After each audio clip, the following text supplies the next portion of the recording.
bagi masa untuk Ustaz sekejap ya. Ustaz ambil ya.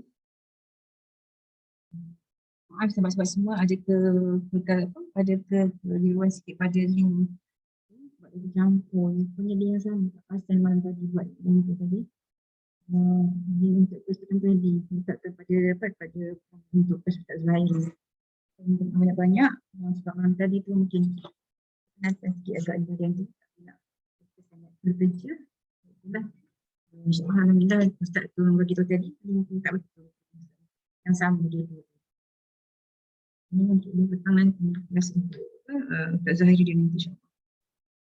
Maaf banyak-banyak sahabat-sahabat semua. Kesilapan saya.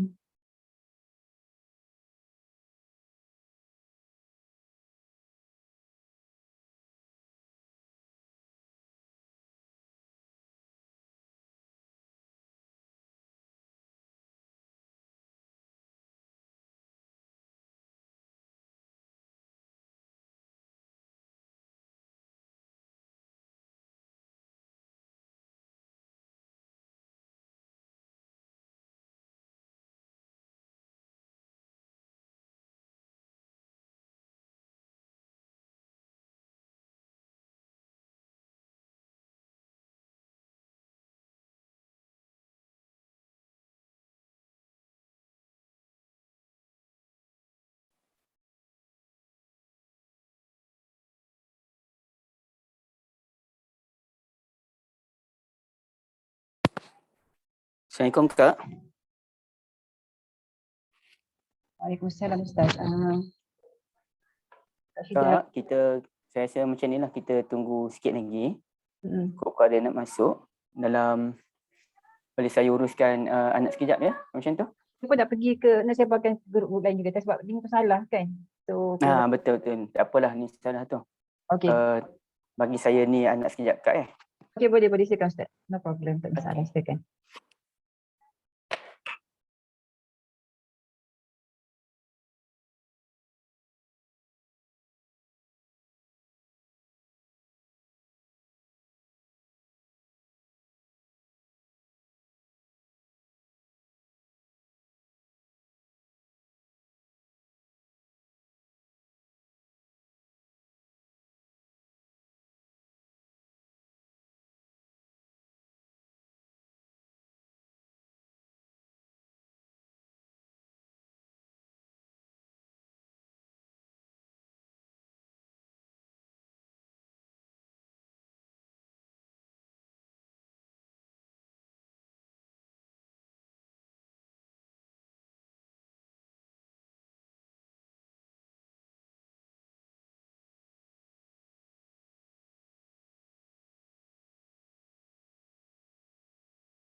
Saya sahabat-sahabat, kita tunggu Ustaz uruskan anak sebentar ya.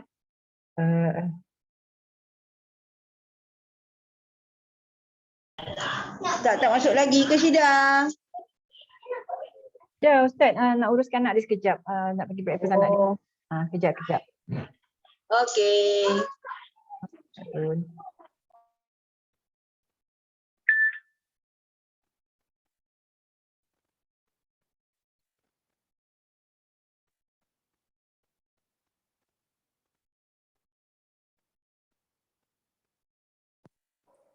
Okey, dah sedia dah. Ya, Ustaz sudah pergi FB. Okey. Bila sekejap.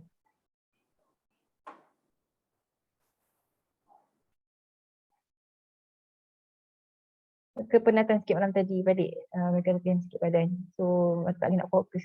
Minta maaf ya semua. Saya bagi salah link, tak perasan sungguh-sungguh. Baik Ustaz bagi tahu. Tak apa ya. Tak apa Kak.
Ustaz, kita dah boleh mulakan Ustaz. Teruskan Ustaz. Kita dah dah agak lewat sikit ni kan.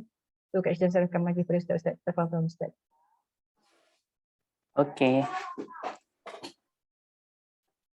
Assalamualaikum warahmatullahi wabarakatuh. Alhamdulillah, assalatu wassalamu ala Rasulillah wa man tabi'ahu wa man walah. Subhanaka la ilma lana illa ma 'allamtana innaka antal alimul hakim. La haula wa la quwwata illa billah, amma ba'd. Kak Syida dan ibu-ibu sekalian ya. Alhamdulillah. Boleh jelas ke suara saya ni? Jelas Ustaz. Okey. Jelas Ustaz. Alhamdulillah. Jadi terima kasih banyak Kak Syida, dan tak apalah tu kesilapan link.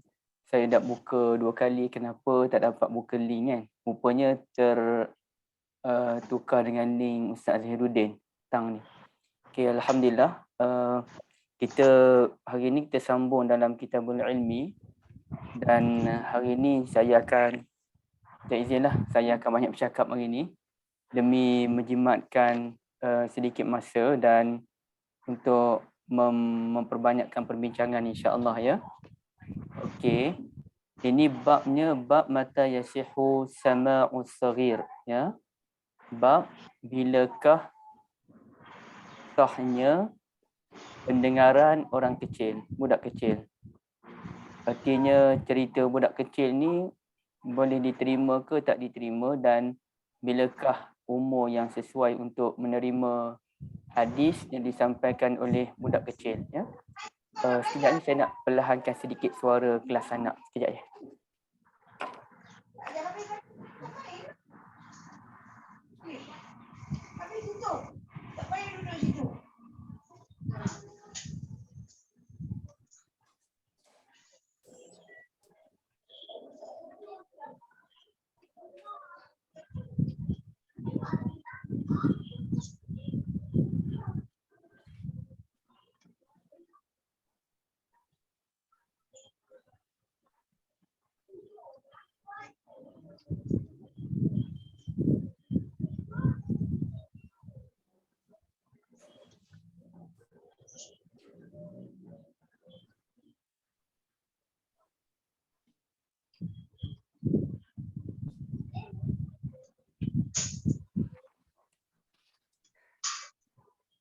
Okey, sorry. Hujan pula, saya kena bekerja angkat kain. Okey, bab mata bilakah yasihu dianggap sah sama pendengaran as-saghir budak kecil ya. Ini sebenarnya dia ada isu tentang dalam dunia hadis ni, adakah periwayatan hadis yang disampaikan oleh anak kecil diterima ataupun tidak. Dan kalau diterima tu umur berapa yang sesuai untuk dianggap sah periwayatan mereka. Tapi ibu-ibu yang dirahmati Allah, kita tak akan fokus pada tajuk lah. Okay, kita tak akan fokus pada tajuk kerana ia lebih melibatkan perbincangan hadis secara teknikal. Sebaliknya kita lebih kepada apakah pengajaran dan faedah yang ada dalam hadis ini, insya-Allah ya. Ya. Okey.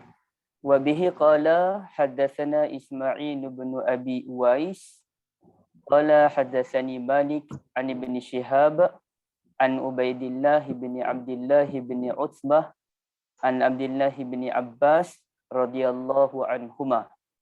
Okey, cuba lihat ya. An Abdullah bin Abbas radhiyallahu anhuma. Qala, okey, jadi hadis ini diceritakan oleh Abdullah bin Abbas. Aqbaltu rakiban ala himarin atan. Ibu-ibu kena tengok saya berhenti macam mana ya. Aqbaltu rakiban ala himarin atan wa ana yawmin qad nahaztu lihtilam. Wa Rasulullah sallallahu alaihi wasallam yusalli biminan ila ghairi jidar. Famarartu baina yaday ba'di saf wa arsaltu atana tarta' fadakhaltu fi saffi falam yunkar dzalika alai. Okey, hadis ni hadis yang agak pelik lah ibu-ibu sekalian ya. Ia disampaikan oleh Abdullah bin Abbas. Okey. Mula yang ni dulu. Aqbaltu rakiban ala himarin atan. Saya datang. Mana datang ke mana tu? Datang ke tempat solat tu ya. Saya datang dalam keadaan menunggang seekor keldai betina. Himar atan artinya keldai betina ya. Saya datang dalam keadaan menunggang keldai betina. Okey, satu. Wa ana yawma idzin qad nahaztu lihtilam. Pada saat itu saya baru sahaja mendekati usia baligh. Kira dah baligh ke belum baligh ya? Katanya saya masa tu mendekati usia baligh, hampir mencapai. Maknanya dia belum baligh lagi lah. Tapi dekat-dekat nak baligh. Wa Rasulullah sallallahu alaihi wasallam yusalli biminan ila ghairi jidar. Ketika itu Rasulullah sallallahu alaihi wasallam salat di Mina ila ghairi jidar, tanpa menghadap ke arah dinding. Maknanya Nabi salat di tempat yang terbuka. Depan Nabi ni tak ada apa-apa pun ya. Tidak ada apa-apa sutrah. Sutrah ni penghalang lah, penghadang di depan. Famarartu baina yaday ba'di saffi. Saya masuk ke dalam saya masuk untuk salat tu, saya telah melintasi orang yang sedang salat. Maknanya telah melepasi satu saf. Maknanya orang tengah salat beratur panjang-panjang tu, Abdullah bin Abbas naik keldai betina lalu di hadapan orang yang sedang salat. Satu saf tu, maknanya mungkin saf paling belakang lah. Dia masuk dalam saf yang paling belakang dalam keadaan melintasi orang yang sedang salat. Pada khaltu fi safi, saya masuk ke dalam saf. Kemudiannya disebut minta maaf. Wa arsaltul atana tarta. Saya lepaskan keldai betina saya untuk makan, meragut rumput. Pada khaltu fi safi, kemudian barulah saya masuk ke dalam saf.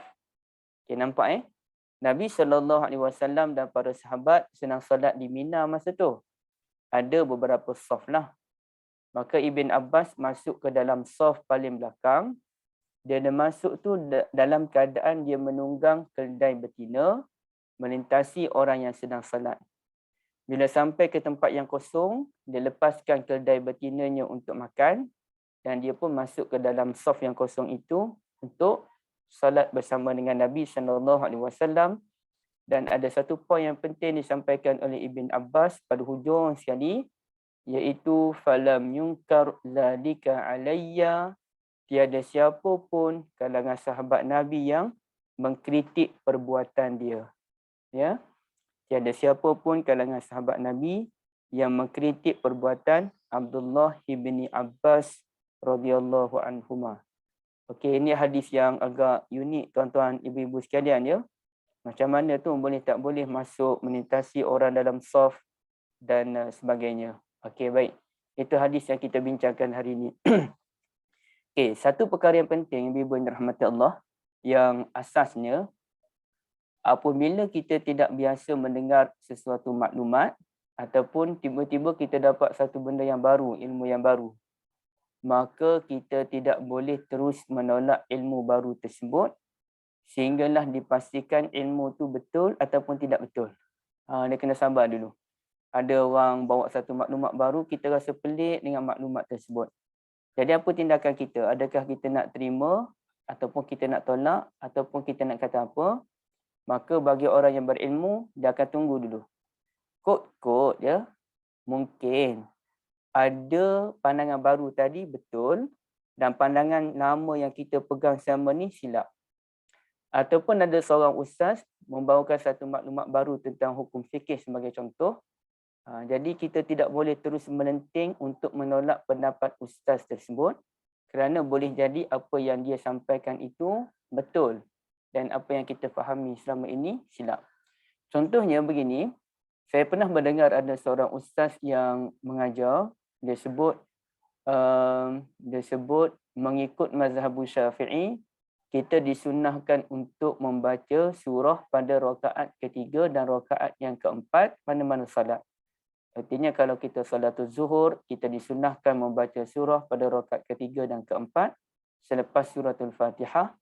Begitu juga dalam salat maghrib ke, dalam salat isyak ke, dalam salat asar ke, sunnahnya membaca surah pada rakaat ketiga dan keempat selepas Fatihah.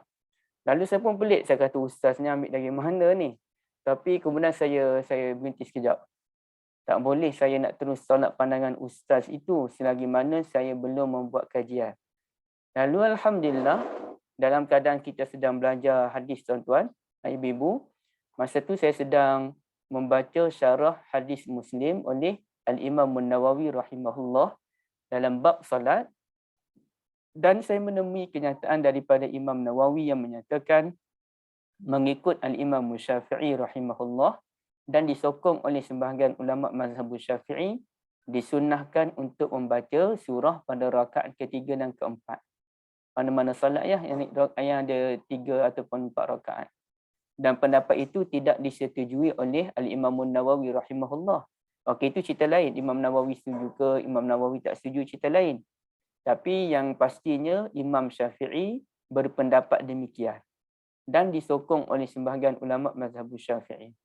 Jadi rupa-rupanya bila saya lanjutkan lagi kajian tentang perkara tersebut, ramai ulama berdasarkan hadis Nabi SAW menyatakan tidak sunnah membaca surah pada rakaat ketiga dan keempat. Okey. Tapi ada ulama seperti Imam Syafi'i berdasarkan kefahaman beliau terhadap hadis Nabi SAW menyatakan sunnah membaca surah. Dan saya kira ada satu pendapat yang mungkin boleh kita pertimbangkan dan saya secara peribadi menyokong pendapat yang ketiga dengan menyatakan bahawasanya sunnahnya tidak membaca surah pada rakaat ketiga dan keempat. Ia bukan sunnatul lazimah. Ia bukan sunnah yang selalu kita buat. Tapi kadang-kadang kita disunnahkan untuk membaca surah pada rakaat ketiga dan keempat. Maknanya ia bukan sunnatul lazimah, cuma kadang-kadang. Ibarat kadang-kadang tu dalam sebulan tu adalah beberapa kali kita membaca surah pada rakaat ketiga dan keempat. 2 kali ke, 3 kali ke.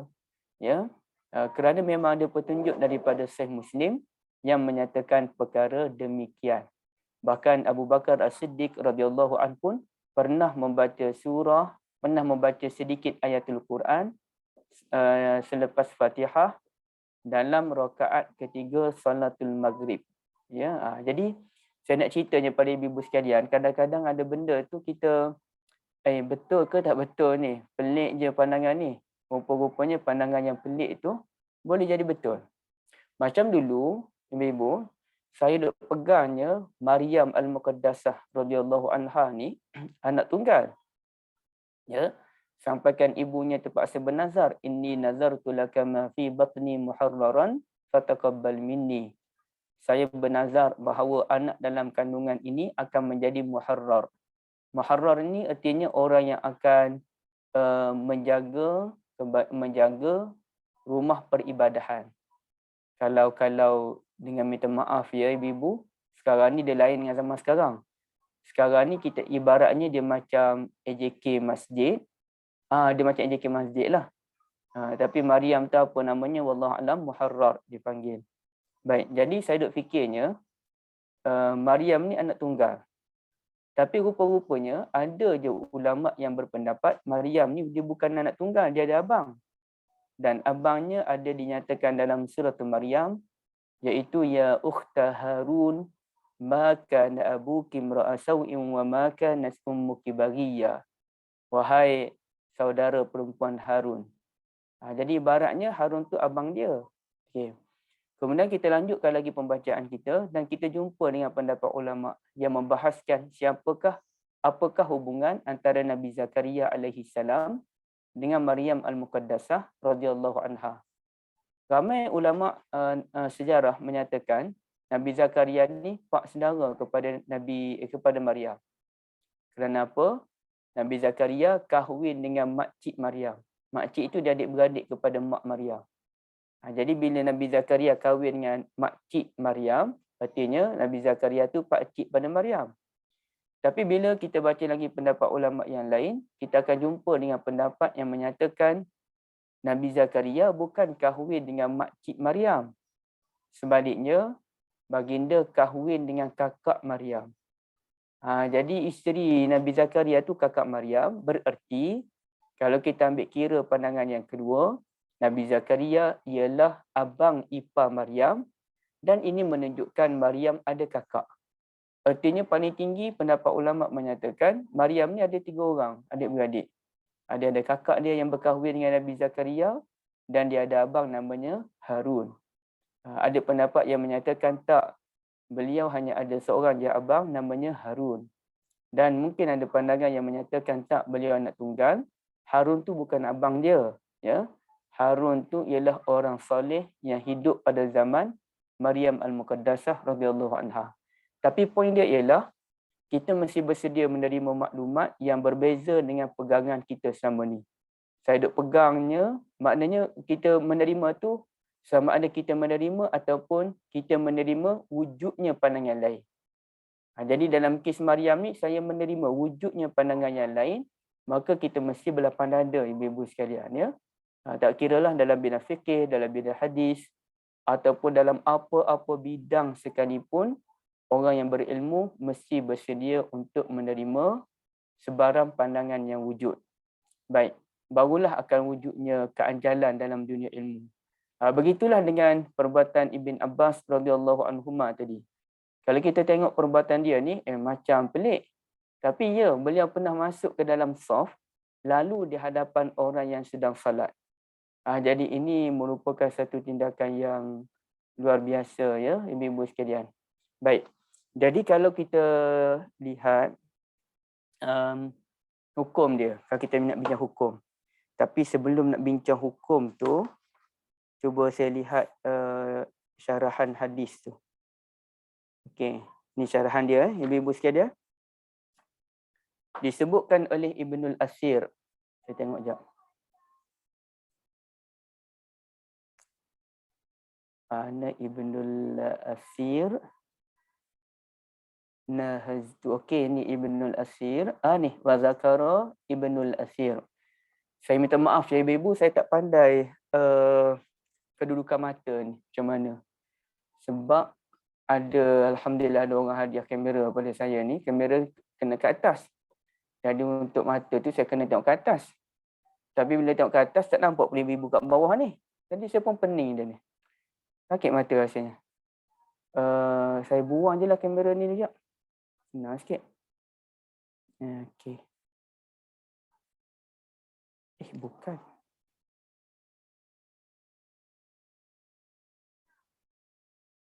Hilang pula.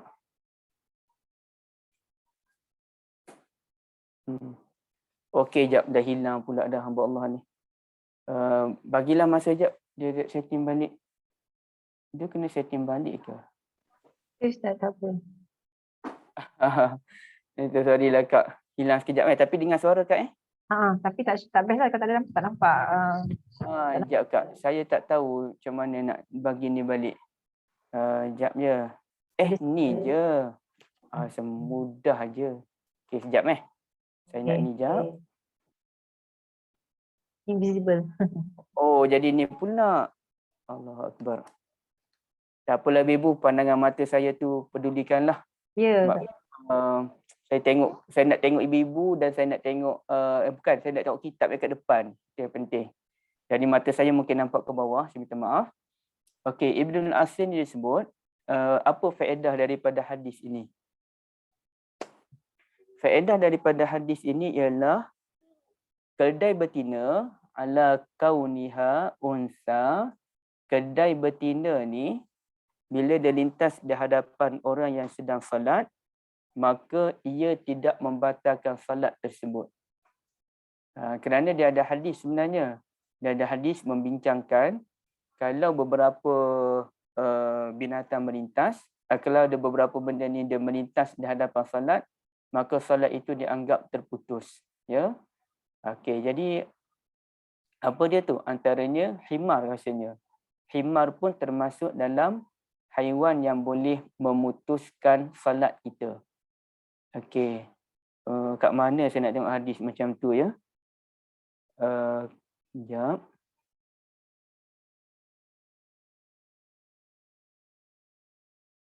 Okey, dia ada himar ya. Himar, anjing dan juga wanita. Kalau wanita melintas di hadapan orang lelaki, maka solat itu dianggap batal.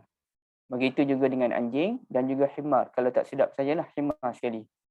Tapi hadis itu menimbulkan satu benda yang besarlah, konflik kalangan ulama hadis pada zaman sahabat Nabi lagi. Antara orang yang mengkritik hadis itu habis-habisan ialah Ummuna Aisyah radhiyallahu anha kerana semacam menyamakan wanita ni dengan anjing dan haiwan lain. Jadi itu ada konflik yang besarlah. Tapi menurut Ibnul Asir, hadis ini sendiri menjelaskan bahawasanya kedai betina tidak membatalkan salat. Jadi apa lagi kalau wanita yang melintas di hadapan orang lelaki tidak membatalkan salat. Sebenarnya dalam hadis wanita melintas di hadapan lelaki ni ibu kan, sebahagian ulama kata bukanlah membatalkan salat. Tetapi maksud hadis itu ialah kalau wanita melintas di hadapan orang lelaki, ia boleh mengganggu kekhusyukan solat orang lelaki tersebut. Jadi itu maksudnya wallahu alam. Itu kena lihat pembahasan panjang di tempat yang lain. Baik. Kemudiannya kalau kita lihat daripada sudut hukum fikih, okey, boleh tak boleh kita nak lintas di hadapan orang yang solat sebenarnya, ibu-ibu? Biasanya ibu-ibu duk belajar tu, boleh ke tak boleh kita nak lintas di hadapan orang yang sedang solat?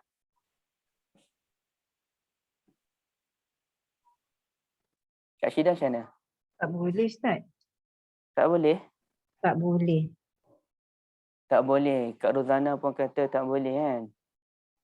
Okey, ada pandangan lain tak? Boleh ke tak boleh sebenarnya? Ifah pun kata tak boleh Okey, baik. Kita jelaskan Yang tak boleh tu macam mana dan yang boleh macam mana. Maknanya dia ada masa tak boleh dan dia ada masa boleh. Yang tak boleh ni contohnya, kalau Kak Syida salat dan Kak Syida letak sutrah di hadapan. Sutrah ni sama ada Kak Syida letak bantal ke, Kak Syida letak kerusi ke, Kak Syida letak apa-apalah ke hadapan. Itu tanda ini adalah lingkungan salat kita. Lingkungan salat kita, orang tidak boleh melintas antara kita dengan sutrah tersebut. Dipanggil sutrah, yakni penghadang. menunjukkan ini lingkungan solat kita, orang lain tak boleh lintas. Baik. Apabila ataupun kita solat di hadapan dinding ataupun kita solat di hadapan tiang di masjid, maka tidak ada orang boleh melintas antara kita dengan sutrah tersebut. Dan jarak maksimum sutrah ni mengikut apa yang saya bacalah dalam 3 hasta. Itu dia punya jarak maksimum. Jadi ibu-ibu dirahmati Allah, sekiranya ada orang melintas antara kita dengan sutrah tersebut, maka ia dianggap sebagai dosa besar. Dan kalau sengajalah, sehingga Nabi SAW menyatakan sesiapa yang tahu dosa kerana melintas di hadapan orang yang sedang salat, maka dia sanggup berhenti selama 40. Dan hadis yang sahih tidak menyatakan 40 tu 40 apa. Jadi ulama memahami artinya tempoh yang panjang. Dan ada hadis yang mana dibawakan oleh Astagfirullah At-Tahawi dalam kitab Mushkilul Asar, tak silap saya lah yang saya ingat, 40 tu ialah 40 tahun. Menggambarkan bahayanya kalau kita melintas di hadapan orang yang sedang salat. Baik. Apa hukum ada sutrah tu nanti dibincangkan ya. Jadi tapi bagaimana pula kalau kita solat di tempat yang terbuka tanpa ada sutrah? Contohnya yang ni saya perasan ketika saya solat di Masjid Nabi SAW, kita solat di bahagian belakang-belakang. Kan dia luas, bahagian depan tu bahagian ada kapet, bahagian belakang tu bahagian tak ada kapet. Jadi bila saya solat di bahagian belakang tu, contohnya kita solat waktu duha, jadi ada orang Arab jalan depan, seluas-luasnya tempat yang ada tu boleh dia lalu depan kita, ibu-ibu sekalian. Saya pun, ya Allah, sedapnya dia orang ni sembang, dia duduk berjalan berdua, bertiga, sembang, lalu depan kita. Bukanlah depan kita betul-betul, tapi sebenarnya dia dah masuk dalam lingkungan salat kita. Jadi macam mana tu? Ya, okey begini. Kalau kita letakkan sutrah, kalau ada orang lintas juga antara kita dengan sutrah, maka orang itu dianggap berdosa. Dan kita boleh menghalang. Orang lintas dia, kita halang. Okey, itu boleh. Tapi ibu-ibu yang dirahmati Allah, kalau kita tidak meletakkan sutrah, ya, kita tak letak pun sutrah di kawasan yang terbuka macam bahagian simen di Masjid Nabi SAW, tempat kaum wanita saya tak tahu. Tapi kaum lelaki yang bahagian belakang tu memang tak ada kapet lah. Kalau kita tidak letakkan sutrah dan ada orang melintas di hadapan kita yang sedang salat, maka kita tidak diberikan keizinan untuk menghalangnya. Kita tak boleh halang dia, kita biarkanlah. Sebab kita yang silap kerana tidak meletakkan sutrah. Kalau kita letak, kita boleh halang. Tapi kalau kita tak letak, kita salat di tempat ruang yang terbuka, ada orang lintas, kalau dia lintasnya sengaja untuk mengganggu salat, dia berdosa. Kalau dia tak perasan, tak ada masalah. Tapi kita tidak diberikan keizinan ataupun tidak diberikan kuasa untuk menghalang orang yang melintas tersebut. Sekejap ya.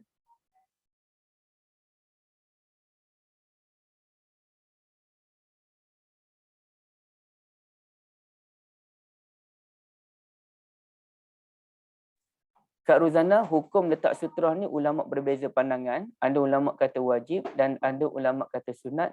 Saya kira mungkin pandangan yang tepat ialah sunat. Tapi sebaik-baiknya kita letak jika kita solat di tempat yang terbuka. Ada juga ulama yang mengambil kira bahawa lain kapet tu pun dikira. Kalau simen ni di tempat terbuka, kita tak tahu lain mana satu nak pakai kan. Tapi kalau kita solat di masjid ataupun di surau yang ada kapet, jadi line kapet depan kita pun dikira sebagai sutrah dan orang tidak boleh melintasi kawasan tersebut. Okey, baik.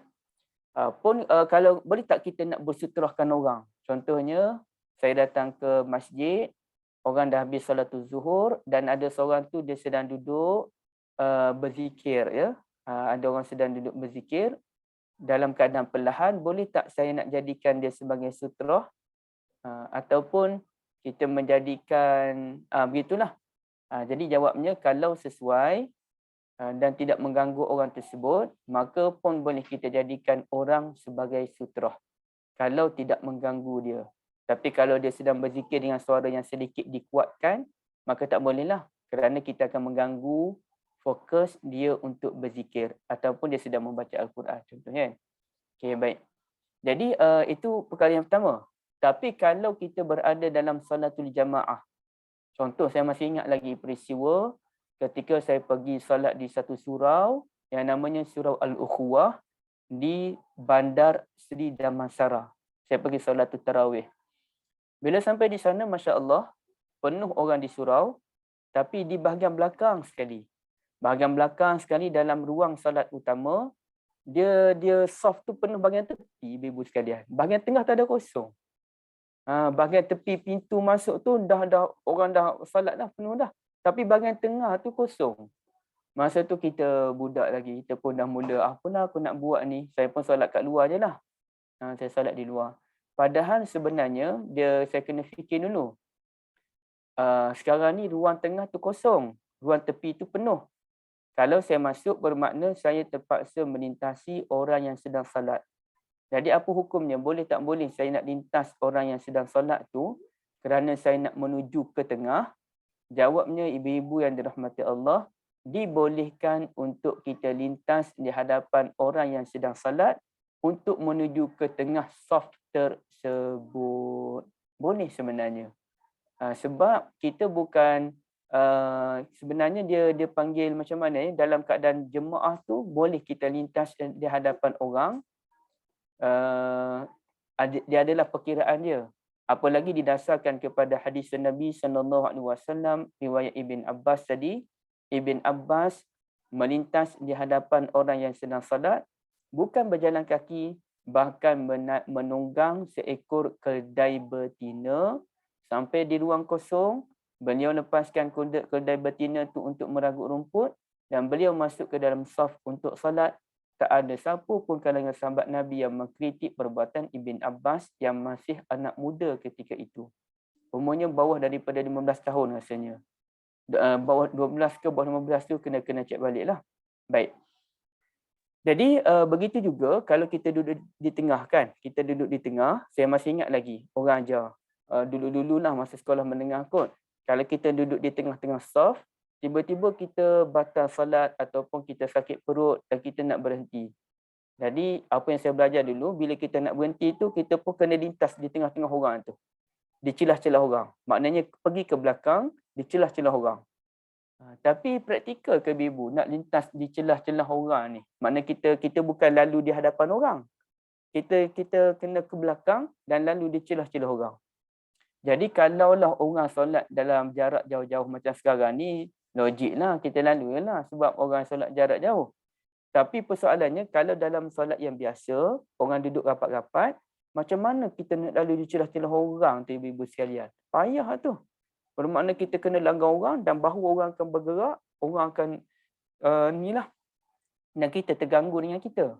Maka sebenarnya kaedah yang paling baik, okey, apa lagi kalau kita terpaksa lalu tu dalam 5-6 saf. Nak tembus 5-6 saf tu bukan senang ibu-ibu. Tambah-tambah kalau ada orang solat tu betul-betul rapat bahu mereka dengan kawan dia. Jadi macam mana kita nak tembus tu? Maka dalam kes ini sebenarnya, kalau kita salatul jamaah, kita berada di tengah-tengah saf. Dan kalau solat kita batal atau kerana kita ada masalah sakit perut tadi sebagai contoh, maka boleh kita melintas di hadapan orang yang sedang salat untuk keluar daripada saf. Lintas di hadapan orang salat sampailah hujung. Tapi persoalannya kita kena pandai setting lah. Kod-kod masa kita nak lintas tu, orang dah mula nak rokok. Maknanya kita kena pandai setting benda tu. Jadi kita boleh lintas sampai ke hujung. Dan kalaulah kita terpaksa lalu di celah-celah orang, di tengah-tengah orang dalam satu saf tu sebab nak keluar ke pintu, tu tak apalah. Dan orang sewajarnya mesti membuka ruang. Ya, bila kita nak lalu di celah dia tu, kerana kita nak lalu ikut pintu, dia mesti membuka ruang. Itu dipanggil sebagai toleransi antara al-musalli dengan ghairul musalli. Orang yang salat dengan orang yang tidak salat mesti ada toleransi. Saya ingat begini pengalaman saya ya. 2-3 kali juga pengalaman ni. Kita bila solat Jumaat, okey. Biasanya saya akan berzikir ringkas, kemudian saya bangunlah untuk solat sunat ba'dah Jumaat. Okay, sebahagian jemaah yang lain pula dia akan berzikir dengan imam, kemudian berdoa dengan imam. Kemudian baru salatus sunnah. Jadi bila saya dah solat sunat awal, orang lain pula, saya dah hujung-hujung solat tu, orang lain baru nak bangun untuk salatus sunnah. Jadi kita dah habis, kita pun nak keluar lah, nak balik. Jadi terpaksalah melintas di celah orang. Sebab orang bangun solat sunat kan ramai. Kita pun pening, mana satulah aku nak lalu ni. Sebab ramai sangat orang solat sunat. Kita nak lintas depan dia tak boleh. Dalam solat jemaah kita boleh lintas. Tapi sekarang ni mereka bukan solat jemaah. Mereka solat sunat sendirian. Lalu ada 2-3 kali pengalaman saya tu, saya nak lintas antara haji tu dengan tiang sebelah dia. Dia solat sebelah tiang. Kiri dia tiang, dia solat di mana kiri dia tiang, sebelah kanan dia tu kosong. Tapi saya tak ada ruang, saya kena lalu antara dia dengan tiang tadi. Itu je ruang saya ada. Okey, baik.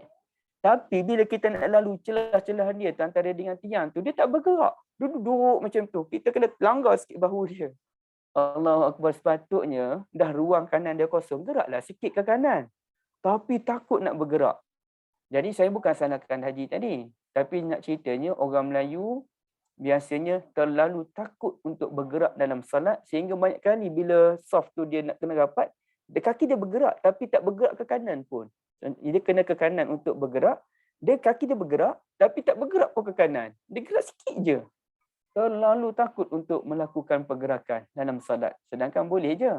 Itu dipanggil toleransi antara musalli dengan ghairul musalli, antara orang yang salat dengan orang yang tidak salat, dia boleh ada toleransi.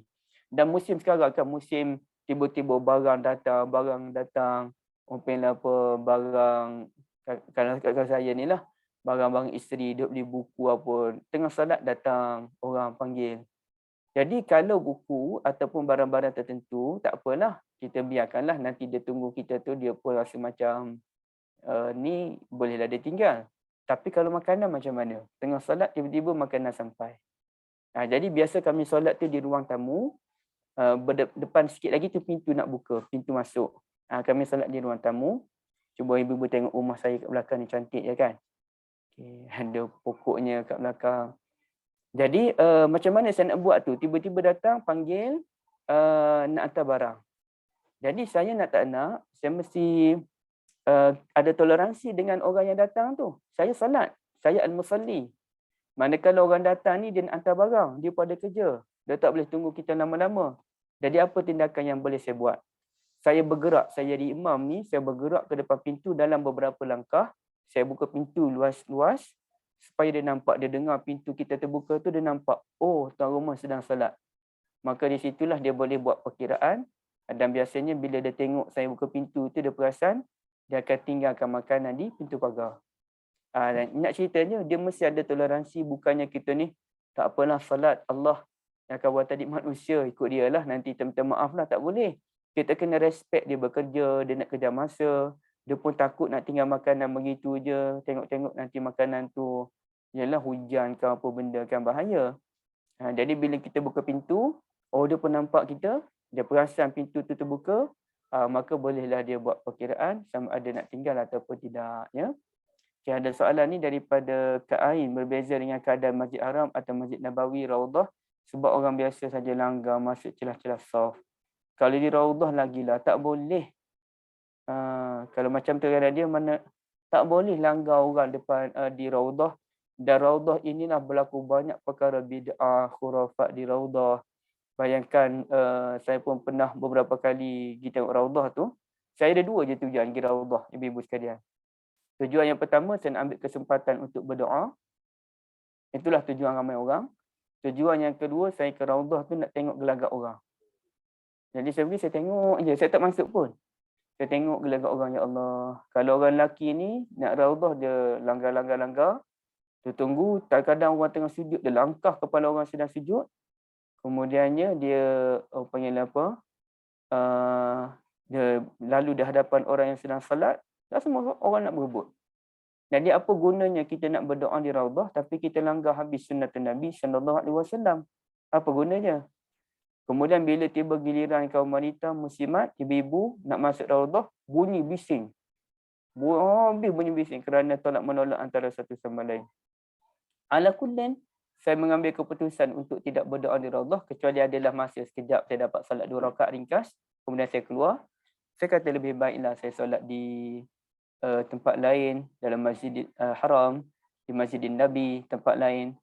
InsyaAllah Allah terima doa. Dan terbukti ibu sekalian, satu benda yang unik. Saya tengok gambar lah, saya tak tahu betul tak betul. Orang beratur nak cium Hajarul Aswad. Boleh imagine tak ibu?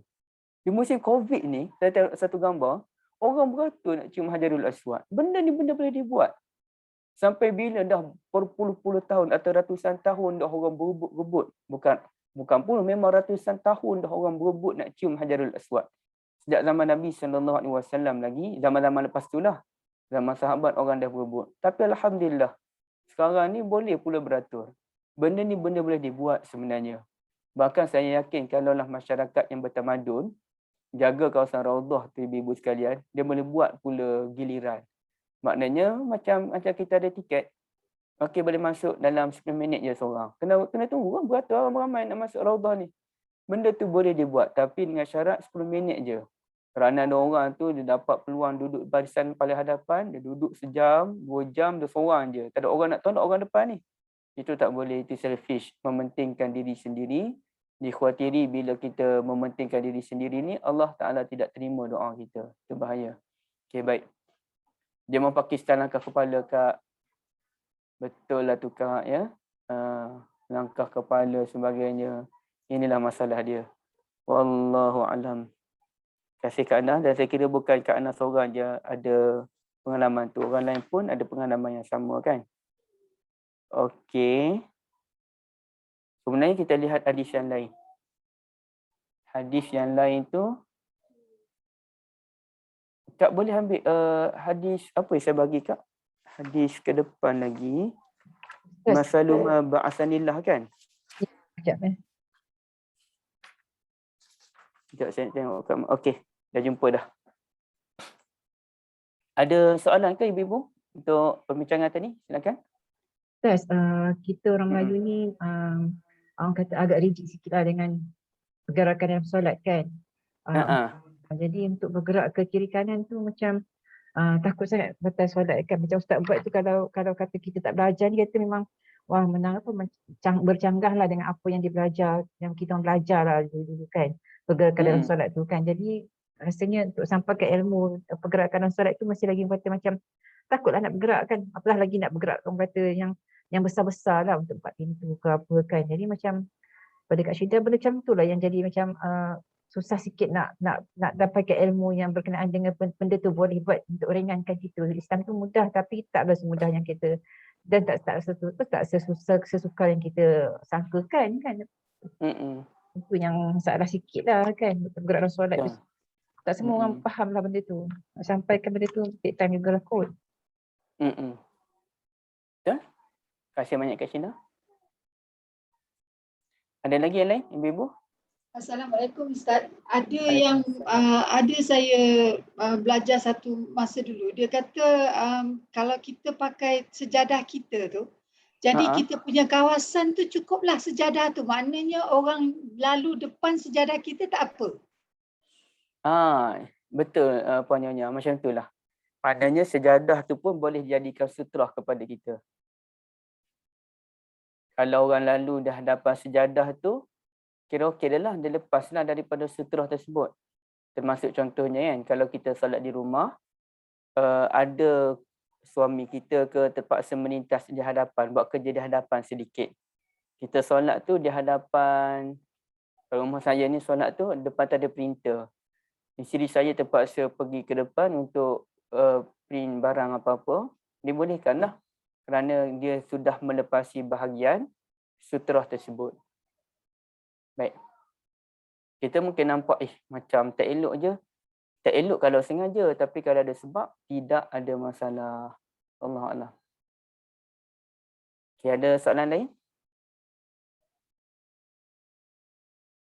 Tak ada Okey, sekarang kita masuk dalam bab fadli man alima wa 'allama. Bab kelebihan orang yang belajar dan mengajar ya. Okey. Wa bihi qala hadatsana Muhammad bin al-Ala qala hadatsana Hammad bin Usamah an Buraid bin Abdullah an Abi Burdah An Nabi Musa an Nabi sallallahu alaihi wasallam qala. Okey, silakan Ifah baca. Masalu ma ba'athanillah. Mathalu ma ba'athani Allah bihi minal huda wal Ba'athanillah. Semula. Mathalu ma ba'athani Allah bihi minal huda wal ilm kamathalil ghaithil kathir. Perumpamaan Allah utuskan aku dengan petunjuk dan ilmu seperti al-ghaithil kathir, air hujan yang banyak. Okey. Asaba ardan yang menimpa bumi, yang turun ke bumi, fakana minha naqiyatun qabilat alma. Ada antara tanah bumi tu yang menyerap, yang menyerap air, fa'ambatat al-kala wal ushbal kathir, dan menumbuhkan pokok-pokok yang banyak, tumbuh-tumbuhan.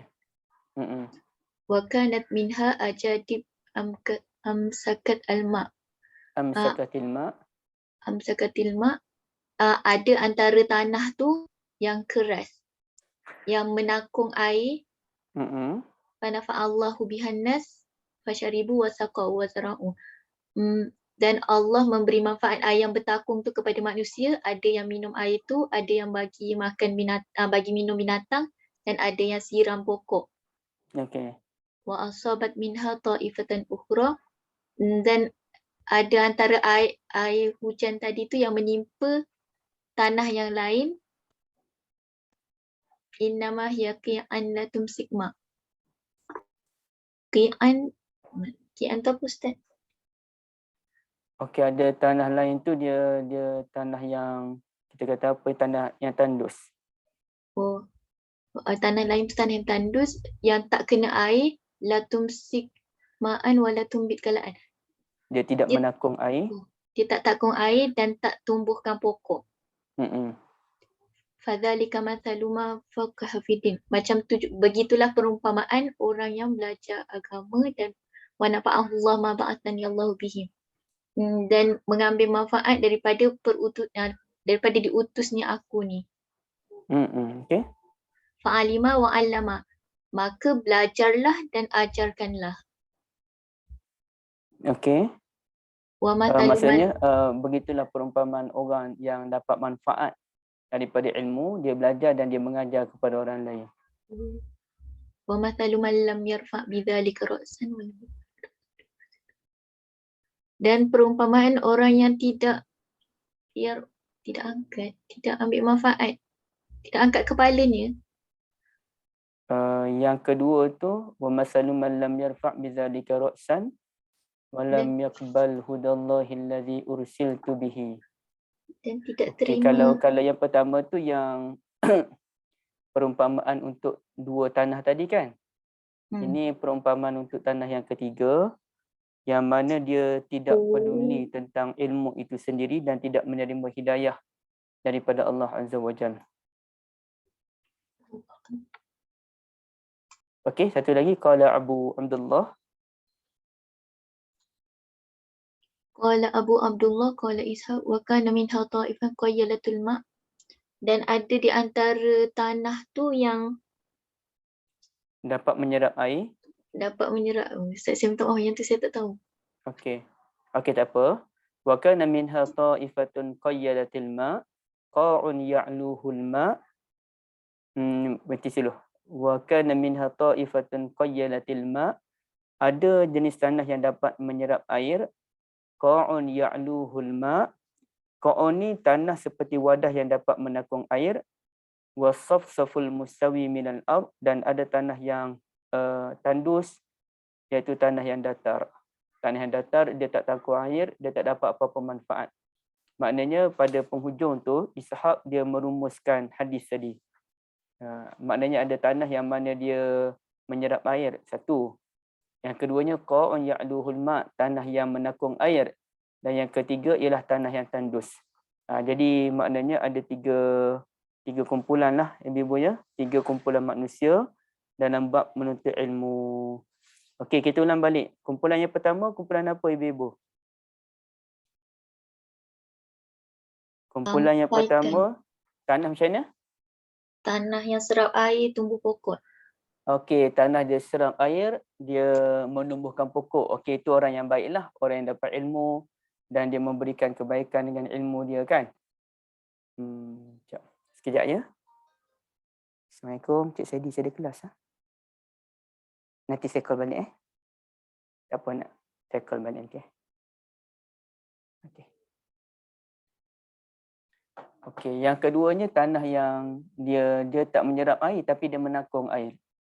Jadi orang pun dapat manfaat juga. Jadi dua-dua tanah yang pertama tadi ialah tanah yang elok. Tapi dia ada satu lagi tanah yang bermasalah, dia menyerap air pun tidak, dia nak menakung air pun tidak. Na'udzubillah.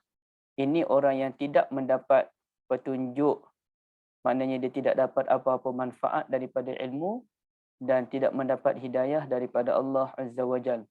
Hadis ini dia termasuk dalam bab hadis kita panggil apa je? At-tamsil, perumpamaan daripada Nabi SAW.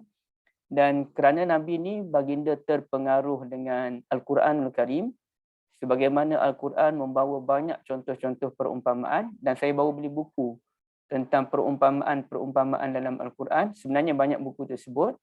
Dan Nabi SAW juga suka membuat perumpamaan.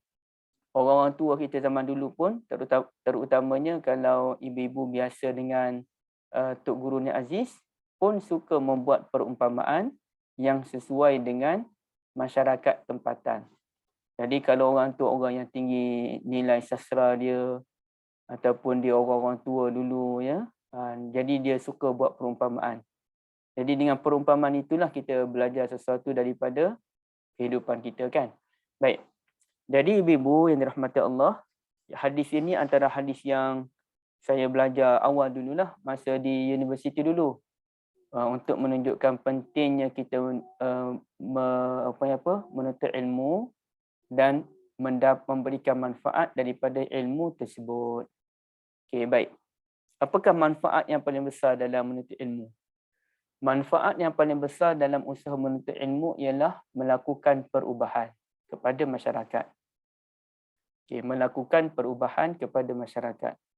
Saya dalam minggu lepas kot, saya ada kuliah di satu tempat. Dan dalam kuliah tu saya menimbulkan beberapa persoalan untuk difikirkan oleh jemaah surau.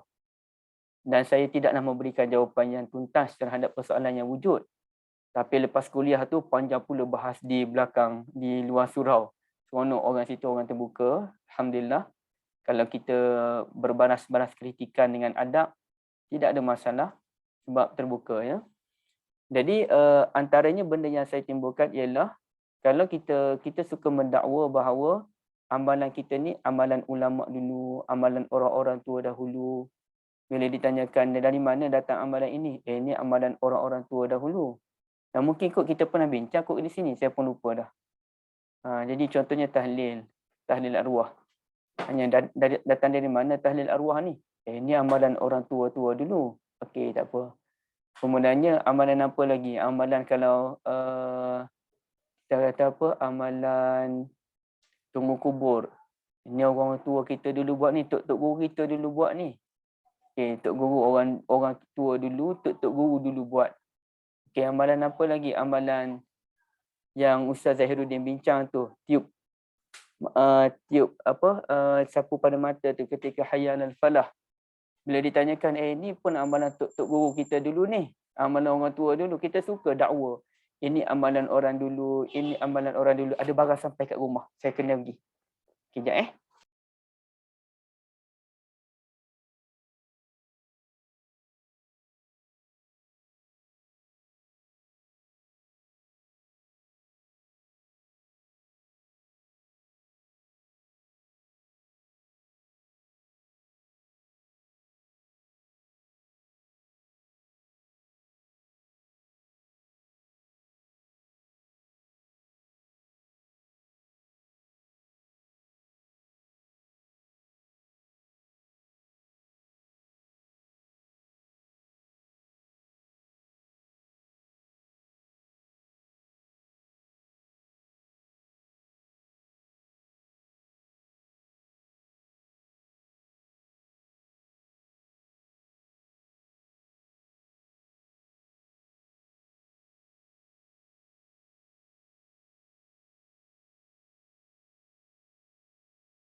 Allahul musta'an. Terlanggar pintu pula. Aduh. Hadiah daripada Dr. Rahman sampai Kak Syida lah. Jazakumullah khairan. Hadiah apa? Terima kasih banyak Kak Syida. Jazakumullah khairan. Doktor. Okey. Kita teruskan ya. Okey, baik. Mana dah tadi dapat hadiah tu lupa dah. Gembira sangat. Okey, ceritanya kita suka dakwah. Ini amalan orang dulu-dulu. Amalan orang dulu-dulu. Persoalannya dulu-dulu tu, okey, dia ada beberapa soalan lah. Satunya, ini amalan Tok Guru dulu. Tok Guru yang mana? Soalan dia. Okey. Apa level Tok Guru tu? Okey, kata okey level Tok Guru tu. Kemudiannya, dulu tu bila? Kata, ni amalan orang dulu. Dulu tu bila? Jadi, lama sangat ke? Mana dulu dia dengan sahabat Nabi? Sahabat Nabi lagilah zaman dulu kan? Kalau nak banding ini amalan orang dulu, bermakna orang yang mengambil amalan daripada sahabat Nabi, lagilah dulu. 1400 tahun lebih dah. Dekat dengan zaman Nabi SAW. Jadi tak terpakailah hujah orang dulu-dulu.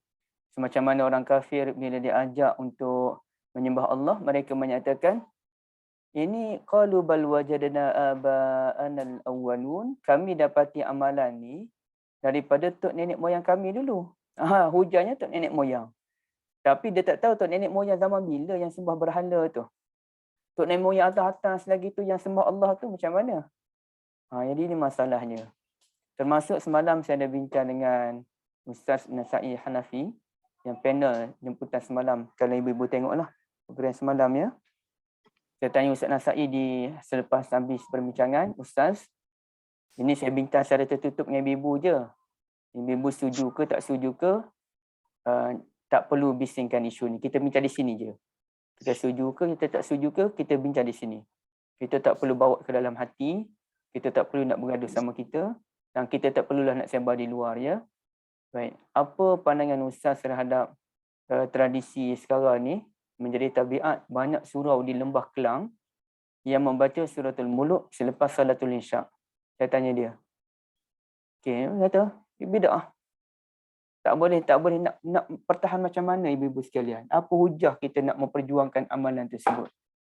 Jadi beliau terus kata dengan tegas tanpa apa berdolak dalik, bid'ah.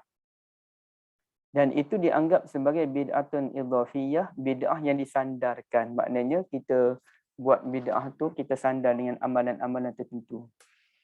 Jadi contohnya kalau kita lihat orang panggil apa, ini yang kita bahas dalam pengajian minggu lepas kan. Bid'ah ni ialah satu amalan. Kenapa ia dianggap buruk?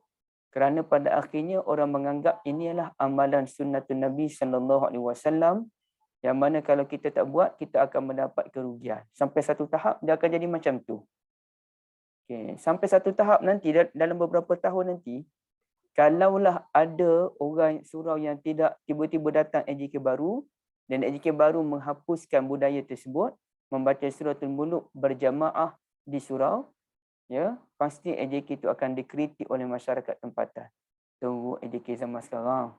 Tak baca dah Al-Mulk macam pengurusi dulu-dulu. Pengurusi dulu lagi baik. Ada mula dah hujah pengurusi dulu lagi baik. Pengurusi dulu lagi baik.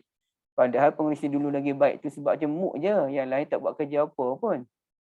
Bila datang AJK baru, dah hapuskan budaya ni, pasti akan dikritik oleh masyarakat tempatan. Kerana hujah masyarakat tempatan, lama dah kita buat amalan ni. Padahal lama tu bila ibu-ibu sekalian? 2017, 2016, ke tahun 2000 lagi. Jadi kita telah mencipta amalan dan kemudiannya kita mendakwa sesiapa yang tidak buat amalan tersebut, ia dianggap sebagai orang yang bermasalah. Kita yang cipta amalan tersebut. Tiba-tiba kita dakwa amalan itu amalan yang penuh barakah dan sebagainya. Okey, sekejap ya. Kakak, tolong charge handset mama. Okey, jadi sifat orang berilmu ni dia kena ada dua. Satu, dia ibarat tanah yang menyerap air. Daripada air yang diserap tadi, maka tumbuhlah pokok-pokok yang memberikan manfaat kepada masyarakat, kepada orang lain. Pokok tadi, dia kan membekalkan oksigen. Jadi, orang yang berilmu ni, dia melahirkan generasi yang berilmu. Yang mana generasi berilmu inilah yang akan menyebarkan ilmu kepada masyarakat yang lain. Sebagaimana contoh kalau ibu-ibu kita lihat dalam surah ni kita lihat dalam surah Al-Fatah. Muhammadul Fatahu mana ni? Macam ni nak nampak. Nampak tak? Mana suratul Fathi? Inilah, tak nampak lah. Okey, suratul Fatah. Allah Ta'ala menyatakan bahawasanya sampai satu masa nanti anak didik Nabi SAW ni, para sahabat, dia akan jadi apa? Kazar'in akhraja syata'ahu fa'azarahu fastaghlazha fastawa ala suqih yu'jibu zurra'a liyaghidha bihimul kuffar. Dia akan jadi seperti pokok yang kuat akarnya, yang teguh pokoknya, yang ada orang yang berprinsip, yang mana kekuatan pokok ni yang tumbuh tadi yu'jibu zurra', menakjubkan penanam-penanam pokok itu sendiri. Ada ulama menyatakan sahabat-sahabat Nabi ni yang berjaya jadi orang hebat-hebat ni menakjubkan Nabi SAW sendiri. Maknanya Nabi gembira dengan kelahiran generasi-generasi baru pada zaman Nabi itu. Jadi maknanya sifat orang berilmu yang pertama ialah dia menanam, dia bagaikan tanah yang menyerap air, dia tumbuh pokok-pokok yang baru pula. Artinya orang berilmu melahirkan generasi yang berilmu. Okay, ya, orang berilmu melahirkan generasi yang berilmu, itu yang paling penting. Sebab itu dalam kelas kita, ibu-ibu sekalian, ya, perkara yang penting dalam kelas kita ni, dia bukan kuliah maghrib. Kelas kita ni bukan kuliah maghrib, bukan kuliah duha, yang mana saya seorang bercakap, tak. Dia kena ada interaksi. Dan saya bukannya ceramah ni, saya nak bagi ceramah motivasi, tak. Saya tak boleh kelas ni, nak bagi motivasi je. Bukan itu je. Ibu-ibu akan terhibur lah. Mungkin sebagian kita akan terhibur. Wah, bestnya, dapat semangat, nak kuat ibadah. Betul. Saya setuju benda tu kena ada. Ya, benda tu kena ada. Tapi bukan itu perkara yang paling penting. Perkara yang paling penting ialah apakah ilmu yang kita dapat, apakah maklumat yang kita dapat, dengan ilmu itulah kita nak amal. Ya, dengan ilmu tu kita nak amal. Jadi kita tidak boleh bermotivasi dengan hanya penyampaian. Dia tak akan ke mana-mana. Kita mesti bermotivasi dengan ilmu pengetahuan itu sendiri. Jadi itu yang pertama, melahirkan generasi yang berilmu. Ilmu mendahului amal, betul. Ya, ilmu mendahului amal.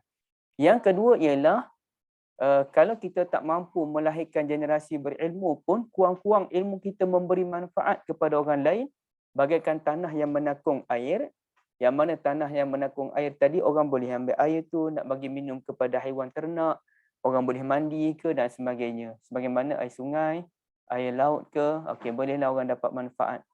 Tapi dia level yang kedua, bukan level yang pertama. Level yang pertama ni memang melahirkan generasi yang berilmu.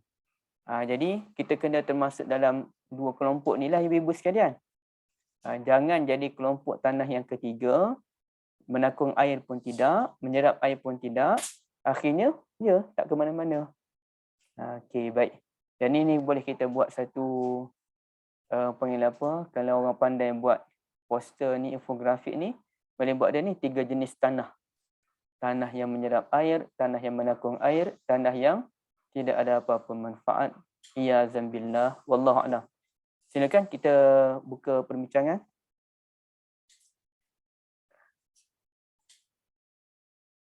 Saya tutup dah. Kita fokus pada perbincangan ya.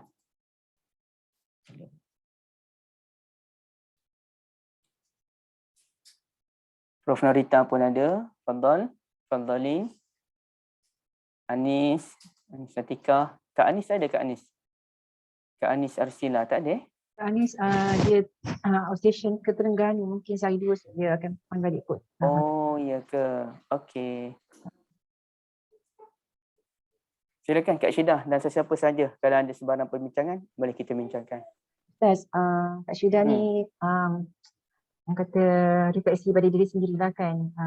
Bukan tak minat nak sampaikan ilmu tu pun, nak jadikan tanah yang nombor satu tu, tapi dia rasa macam sepatutnya kena bila kita belajar kan, maksudnya kita nak memanfaatkan ilmu tu kepada orang lain kan. Kita macam rasa macam bukan tak layak, rasa macam benda tu takut penerimaan masyarakat kepada apa yang kita sampaikan kan. Sebab Ya. mungkin ada benda macam Ustaz cakap tadi, banyak mula-mula kita pada topik kita bincang tadi kan.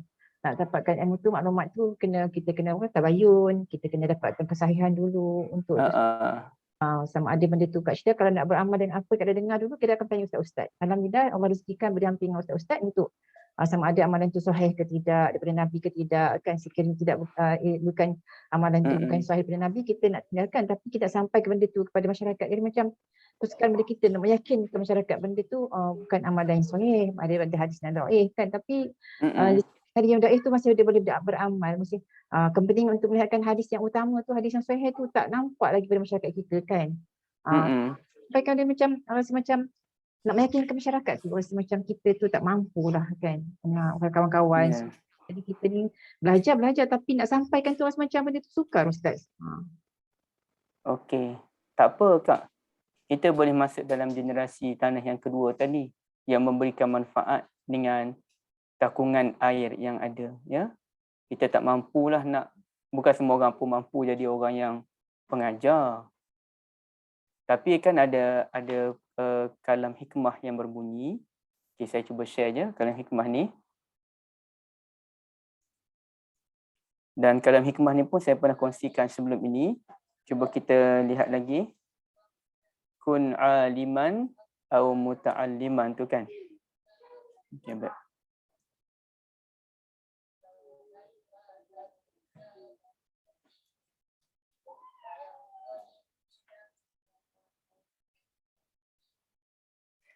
Okey, ini dia. Mana ayat tadi Kun aliman. Okey ni. Bukan. Mana dia punya? Tak ada sini. Kun aliman. Saya ulang balik Kun aliman atau muta'alliman atau mustami'an itu.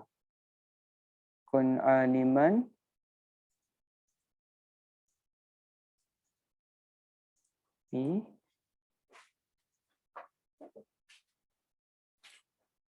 Okey ni dia kata hadis.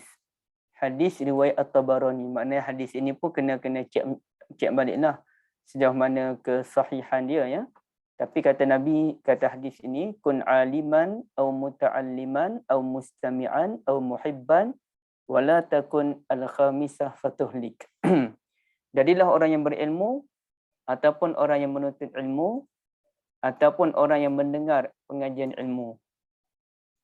Au muhibban ataupun orang yang cinta kepada orang berilmu, cinta kepada penuntut ilmu, cinta kepada ilmu itu sendiri dan menjadi kelompok yang kelima, maknanya tak masuk langsung dalam 4 kelompok ini, fatuhlik kelak kamu akan celaka. Jadi pertamanya kita nak jadi orang berilmu. Okay, mungkin kita tak mampu jadi orang berilmu, tapi sekurang-kurangnya kita berilmu dalam bidang kita. Sekurang-kurangnya. Ya? Ada orang berilmu dalam pelbagai bidang.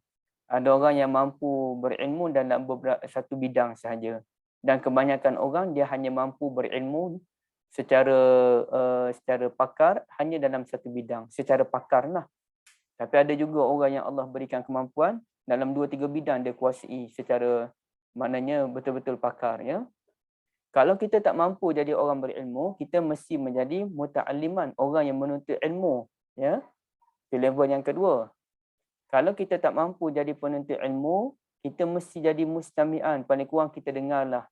Maknanya sambil-sambil buat kerja, sambil-sambil masak, sambil-sambil lipat kain. Kan sebahagian ibu-ibu kan, ni dengar kuliah hari ni sambil lipat kain, sambil masak pun ada, sambil kemas rumah pun ada. Fadhal. Saya tak ada masalah benda tu. Saya secara jujurnya, sejak awal pertemuan kita kat Syida, saya dah sebut dah. Tabiat kaum wanita ni, depan Nabi pun dia boleh sembang masa penyampaian ilmu. Apalagi depan Zulkhairi. Jadi tidak ada masalah selagi mana dia sembang tu tidak mengganggu orang lain. Depan-depan kita bisik-bisik kita pun terganggu juga kan. Tapi kadang-kadang dia tersembang dengan kawan dia tu biasa. Itu tabiat. Jadi tabiat itu tidak perlu diperbetulkan. Tabiat itu hanya perlu disantuni dengan cara yang baik. Macam orang lelaki, dia pun ada tabiat dia. Maka tabiat tu tak perlu kita nak betulkan pun. Cuma macam mana kita nak luruskan tabiat itu supaya ia berjalan dengan cara yang baik. Ya. Au muhibban, ataupun kita ni nak menuntut ilmu pun tak sempat nak dengar pun jarang sangatlah nak dengar tu. Okey, maka kita jadi pencinta kita cinta pada orang berilmu, kita kasih kepada penuntut ilmu, kita kasih pada ilmu itu sendiri. Jangan termasuk dalam kelompok yang kelima, langsung tak ada dalam 4 kelompok ini. Na'udzubillah. Okey, begitu ya. Kak, paling kurang jadilah muta'alliman ataupun mustami'an ataupun lain-lain lah. Ibu-ibu multitasking betul, tak ada masalah. Saya secara jujur, saya tidak ada masalah ibu-ibu sambil mendengar ni sambil buat kerja. Saya sendiri pun banyak kelas-kelas yang saya lalui sambil bawa kereta, sambil iron baju. Kadang-kadang saya join kelas Ustaz Zahiruddin sambil-sambil buat kerja yang lain. Ya, sebab kita masing-masing ada urusan kan. Yang pentingnya kita ada masa, kita mesti memberikan masa untuk ilmu itu sendiri. Bila bukan semua orang macam Kak Syida, duduk je. Tapi ada masa Kak Syida pun buat kerja juga sambil-sambil kan. Jadi itu biasa lumrah kita. Kalau saya duduk je dengan majlis ilmu, kadang-kadang saya tak boleh fokus, kita penat. Jadi saya ambil kesempatan, saya dengar pengajian, banyak pengajian saya dengar sambil iron baju. Setengah jam, 1 jam saya dengar tu sambil iron, kita dengar, wah sedap, memang best. Okay. Kalau bawa kereta lagi lah, bawa kereta. Tapi kalau mengantuk sangat pun tak masuk juga kan. Tapi biasanya insya-Allah boleh. Wallahualam. Okay, silakan kalau ada yang lain. Kita ada masa sikit lagi. Silakan. Assalamualaikum Ustaz. Waalaikumsalam. Oh, Prof, silakan. Saya sama macam Dr. Kak Syida sebut tadi yang pesan mengajar kan. Dan macam isu yang Ustaz sebut bila orang sandarkan pada amalan orang dulu-dulu. So maknanya kalau misal kata Ustaz yang bercakap tu orang faham sebab Ustaz memang mengkaji hadis, kitab dan sebagainya. Tapi kalau contohlah orang macam saya tiba-tiba cakap ini bid'ah, memang dia akan responnya akan sangat negatif lah kan. Jadi so kadang-kadang bila kita nak dalam masyarakat kan, mungkin Ustaz boleh bagi tips lah. Jadi kerana kita nak terus terjah kata ni tak betul, mungkin dia akan dapat respon yang agak-agak tu kan. Macam mana tu Ustaz? Okey. Terima kasih banyak Prof ya. Justru saya dengan masyarakat saya akan mengambil pendekatan yang lain. Saya tidak akan mengambil pendekatan terjah. Kecuali dengan beberapa orang seperti pengerusi surau, yang tu saya akan direct dengan beliau. Kalau saya tak setuju apa-apa, saya bincang dengan dia. Bukan saya kritik tak. Saya akan bincang dan beliau seorang yang terbuka untuk menerima pembaharuan ya. Tapi bukan senang lah. Mana benda tu perlu dibuktikan dengan ilmu dan sebagainya. Jadi tapi ada beberapa amalan juga yang saya kritik secara terbuka kerana amalan tu ternyata agak melampau. Contohnya amalan tunggu kubur, amalan bagi duit kepada orang datang salat jenazah.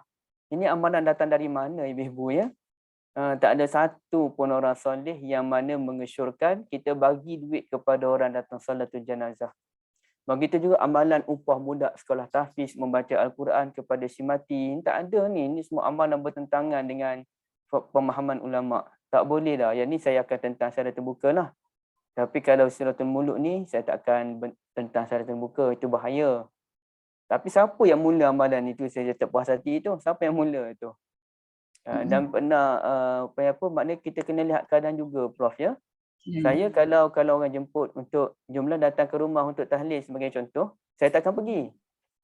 Tapi kalau terkena, kita dah pergi ke rumah orang tu, tiba-tiba orang tu kata dia jamuah kan, kita tahlil dululah.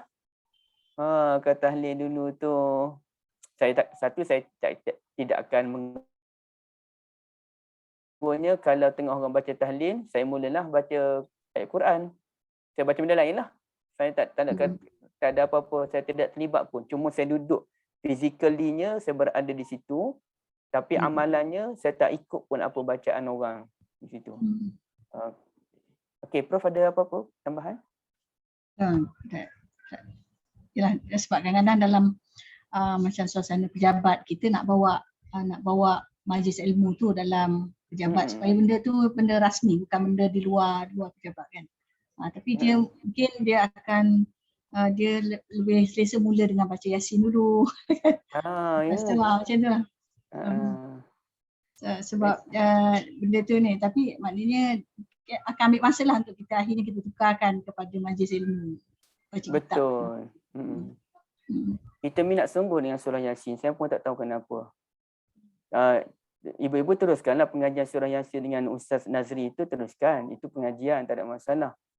Tapi kita kena faham satu benda. Okey, sehebat mana pun sesuatu surah tu, ia tidak boleh dijadikan alasan untuk kita mencipta amalan-amalan tertentu. Tak boleh. Contohnya surah apa yang paling hebat? Surah Al-Fatihah lah yang paling hebat. Datanglah surah Yasin ke apa ke, tak boleh lawan dengan surah Al-Fatihah. Maka bolehkah kita mencipta amalan dengan surah Al-Fatihah? Contohnya, ada ni anak kita nak masuk, nak interview kerja ni. So apa, kita buat satu amalan lah. Apa dia amalan dia? Kita akan duduk ramai-ramai, keluarga kita akan baca Fatihah sampai 1000 kali. Setiap orang ambil 100 kali seorang. Ada 10 orang cukuplah 1000 kali. Tak boleh kita nak reka. Dan kemudian tak boleh kita kata, surah Fatihah kan surah yang paling hebat, umul kitab, ada banyak kandungan yang baik, ihdinas siratal mustaqim, tunjukkan kami ke jalan yang lurus dan sebagainya. Itu semua bukan alasan untuk kita mencipta satu amalan. Sahabat Nabi dahulu seperti Ibn Umar radhiyallahu anhuma, bila dia pergi ke masjid, ibu-ibu sekalian, dah masuk masjid, orang dah azan dah pun, dan orang nak iqamah. Habis dia iqamah, Allahu Akbar, la ilaha illallah, ada orang panggil lagi, as-salatu jami'ah, jom salat jemaah, ataupun bukan aqimu sufakum, ataupun ada lagi orang ajak, jom salat. Ya, jom salat, ataupun aqimus salat, apa tadi biasanya sebut? Yang jemaah-jemaah tu yang saya sebut tadi, as-salatu jami'ah, yang salatu jami'ah. Ibn Umar marah, dia kata keluarkan aku dari masjid ni. Sebab buat benda yang tak diajar oleh Nabi SAW dahulu, habis dia iqamah, paling tinggi Nabi sebut aqimu sufufakum, ataupun istawu, luruskan saf, ataupun sawu sufufakum. Nabi tak kata pun as-salatu jami'ah. As-salatu jami'ah tu makna salatlah jemaah, kan dah disebut dalam iqamah, panggil salat jemaah, kenapa nak sebut lagi? Ibn Umar marah, keluarkan aku dari masjid ni. Ini masjid bid'ah. Simple sikit tu je pun, kan bagus panggil orang salat lagi. Tak boleh. Bertentangan dengan sunnah. Begitu juga Ibn Mas'ud radhiyallahu anhu melihat ada orang pergi salatul duha jamaah.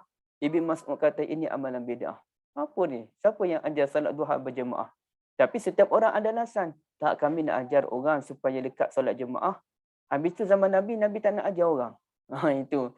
Kalau kita nak bahas dengan Ibn Mas'ud, teruk kita nanti. Jadi kita suka mencipta amalan dengan hujah-hujah tertentu. Kami buat salat duha jemaah ni, nak bagi orang biasa dengan salat duha.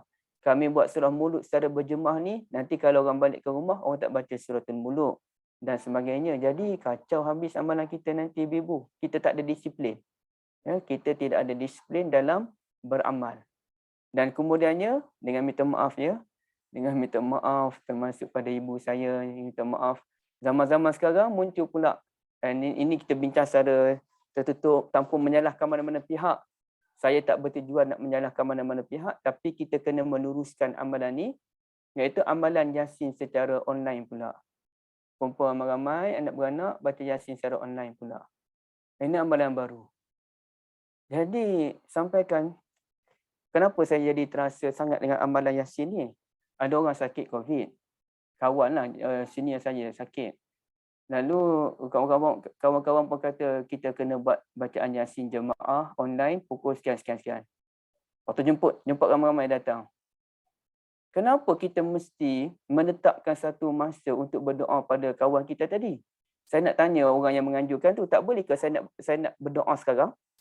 Saya nak doa sungguh-sungguh. Tak bolehkah kita sekarang juga berdoa pada Allah agar memberikan kesembuhan kepada orang yang sakit COVID tersebut? Kenapa kita mesti kata malam ni kita kumpul ramai-ramai, kita nak doa pada?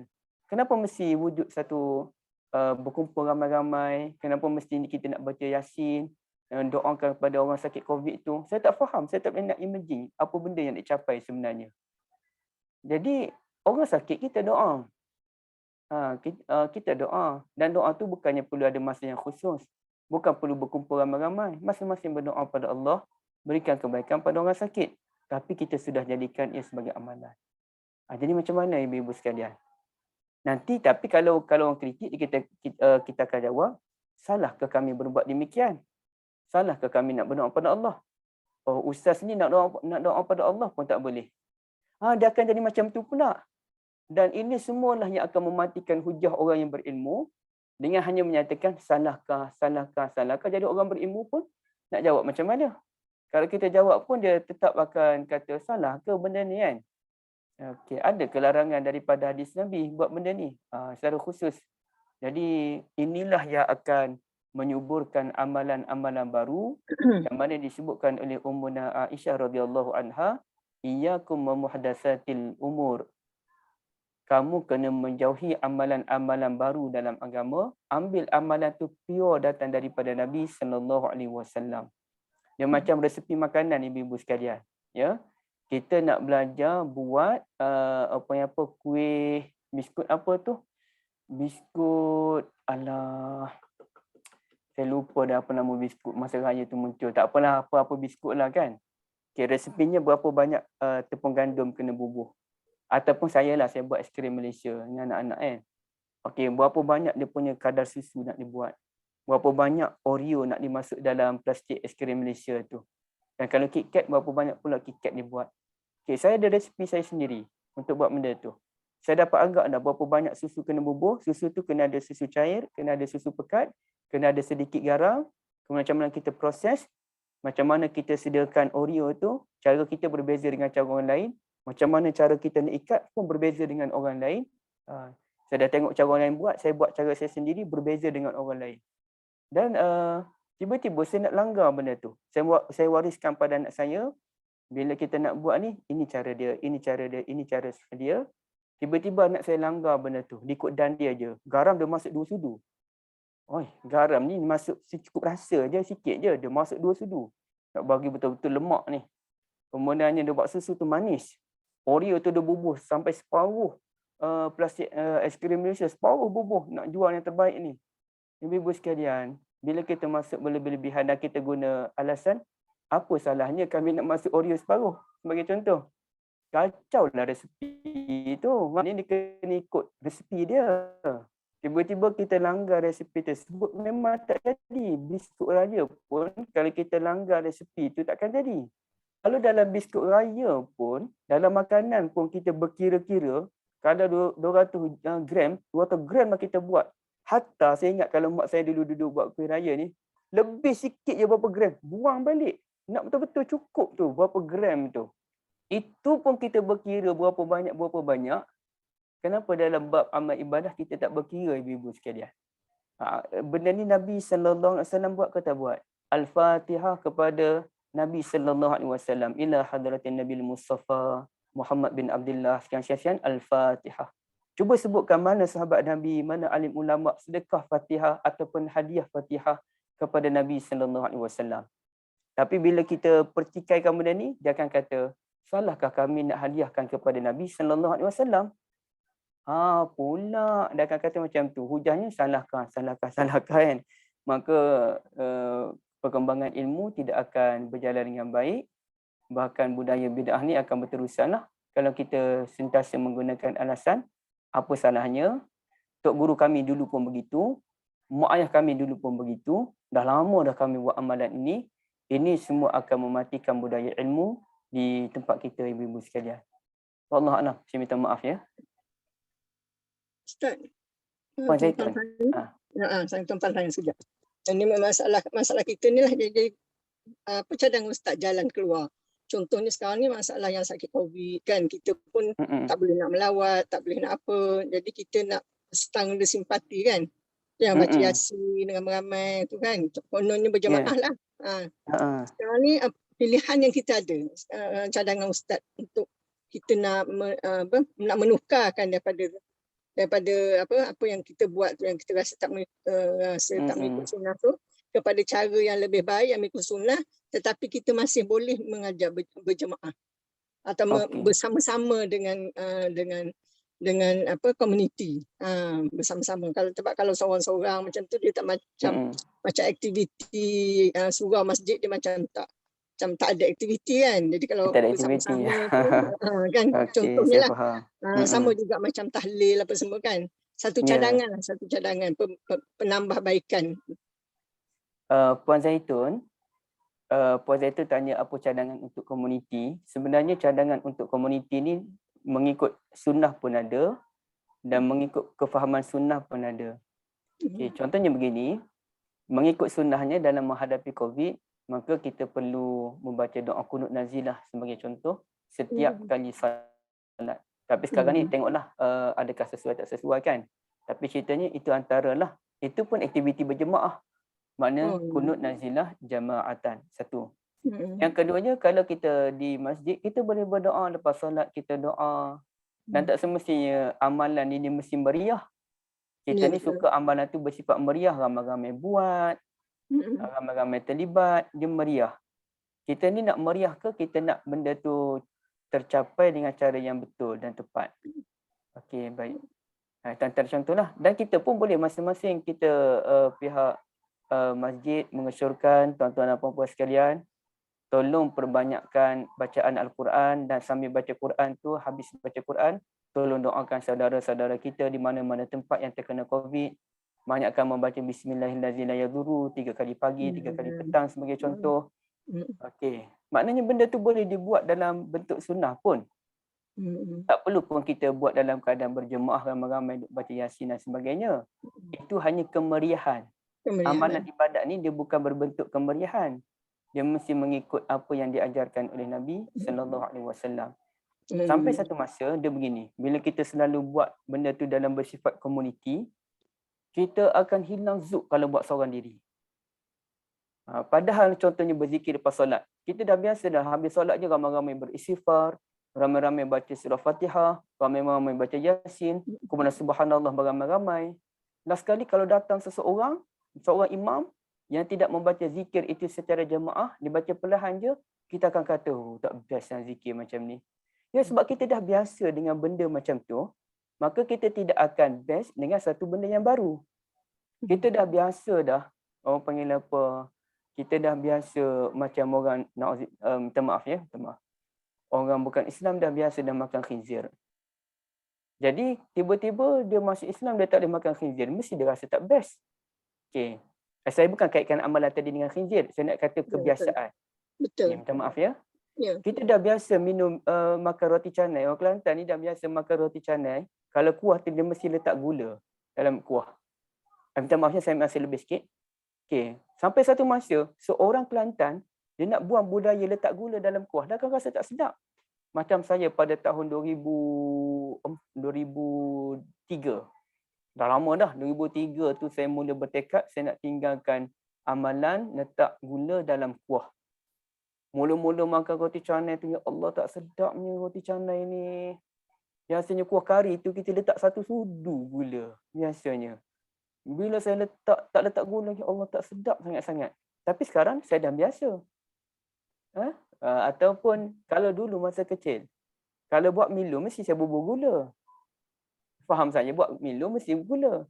Buat teh pun mesti gula. Tapi sekarang tu maknanya bila saya dah dalam tahun 2008, 2009, saya tinggalkan, tak buat Milo, tak bubur gula. Saya pelik kawan saya buat Milo, tak bubur gula. Saya pun cuba belajar. La ilaha illallah, rupanya bubur Milo, buat Milo, tak bubur gula, itu lagi sedap. Minum kopi tak ada gula, lagi sedap. Ataupun yang tadi, apa tadi? Astagfirullah. Makan roti canai pun tak ada gula, itu lagi sedap. Itu lagi memberikan kebaikan dan kesihatan pada kita. Ia sebenarnya isu kebiasaan. Kita dah biasa dengan benda tu, tiba-tiba kita nak tukar memang berat. Tapi kita kena berusaha dengan supaya amalan itu sesuai dengan sunnatun Nabi SAW. Ya. Assalamualaikum Ustaz. Assalamualaikum Ustaz. Sebenarnya kita kena faham kaedah ni. Asal suatu amalan itu Macam mana asas satu amalan ibadah tu haram melainkan ada dalil yang menyuruh untuk perkara ibadah. Betul. Dan yang perkara dunia, yang maksud kalau yang perkara dunia pula macam kita kata Harus. asal hukum tu boleh sampai kalau ada dalil yang mengharamkan baru kita tak boleh. Kena faham macam tu lah kan Ustaz? Betul Puan Liza, jazakumullah khairan. Terima kasih banyak. Sesuatu asas, sesuatu amalan tu dia haram. Kecuali ada dalil yang menyatakan kita boleh buat. Ini asas yang diterima oleh hampir berkata semua ulama terima konsep ini. Dalam bab dunia kita boleh buat apa sahaja kecuali ada dalil menyatakan tak boleh buat. Tapi dalam bab ibadah tak boleh. Kita kena jaga sebab ibadah ni dia datang daripada Allah, dia datang daripada Nabi SAW. Jadi kalau kita nak memandai-mandai, kacau lah hidup kita ni kan. Okey, begitu. Allahu a'lam. Saya rasa saya tak perlu panjanglah di sini ya. Ustaz, ada soalan dekat ruang chat daripada Kak Puan Norma. Puan Norma, okey. Waktu bila sunnah baca Al-Mulk kita dah bahas minggu lepas tu. Sunnah yang betul-betul sunnah Nabi je ialah sebelum tidur. Tapi amalan Nabi sebelum tidur ni payah sebenarnya. Jujurlah memang payah nak ikut sunnah. Nabi baca surah Mulk, Nabi baca 3 kul, setiap surah tu Nabi baca 3 kali. Setiap 3 kul tu kan, Nabi baca 3 kali bukan sekali. Kemudian Nabi ada doa, kadang-kadang Nabi baca surah Sajadah, ada masa Nabi baca 7 surah Musabbahat yang mula dengan Subhana, Sabbihi, Yusabbihu apa tu kan. Payahlah. Dan jadi paling kurang kita dapat baca suratul Mulk itu pada waktu malam pun okey. Yang betul-betul pure sunnahnya memang sebelum tidur. Dan panggil apa? Kalau nak selamat daripada azab kubur itu, bacalah surah Mulk pada bila-bila masa pun dikira. Setakat yang saya duduk study lah. Nak baca pagi pun dikira, baca petang pun dikira, baca malam pun dikira. Wallahu a'lam. Soalan daripada Kak Ain Ustaz. Kak Ain? Ada Yang soalan mana ya? daripada Kak Ain. Atas Ustaz scroll lagi sikit. Sukar untuk bezakan amal ikut. Bukan. Okey, bukan. Bagaimana orang berilmu tak mempunyai penyakit, tapi mempunyai penyakit hati. Okey, bagaimana orang berilmu tapi mempunyai hati sombong. Okey, orang berilmu, Kak Ain, maaf. Orang berilmu yang sombong ni dia masuk kategori mana ya? Dia tak termasuk dalam mana-mana lah perumpamaan yang diberikan oleh Nabi SAW tadi. Itu kena masuk perumpamaan yang lain lah Kak ya. Yang Nabi nak sembangnya, Nabi nak sembang benda lain. Nabi nak sembang kepentingan ilmu, tapi Nabi bukan nak sembang berkaitan dengan penyakit orang berilmu. Jadi tak adalah perumpamaan untuk orang demikian ya. Allahu a'lam. Ataupun boleh dia masuk dalam kategori yang ketiga ya. Maknanya dia tidak menakung air, dia tidak mungkin boleh kat wallahu a'lam, mungkin boleh. Dia tidak menumbuhkan pokok. Maknanya dia tidak melahirkan generasi yang berilmu. Dan dia tidak menakung air untuk memberikan manfaat kepada orang lain. Sebaliknya dia sombong. Jadi orang lain tak dapat apa pun manfaat daripada ilmu dia. Mungkin boleh masuk golongan ketiga Kak. Baik.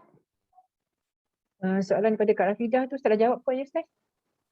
Yang kita bincang masa Prof Narita sebut tadi. Prof Narita siapa?